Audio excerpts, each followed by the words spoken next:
পেঁয়াজ টমেটো রসমাধুরি বানানোর জন্য নিয়ে নিয়েছিলাম বেবি পেঁয়াজ, টমেটো আর আদাগুলোকেও গোল গোল টুকরো করে কেটে নিয়েছিলাম।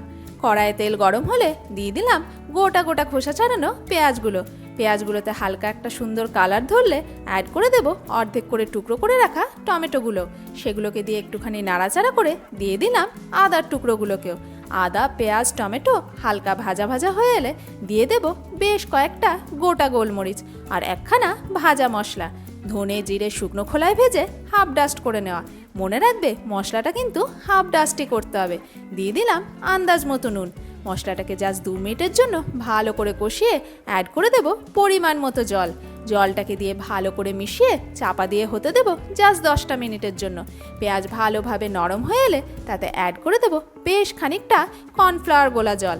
এতে গ্রেভিটা যেরকম ঘন হয়ে আসবে, টেক্সচারটাও কিন্তু একেবারে চেঞ্জ হয়ে যাবে।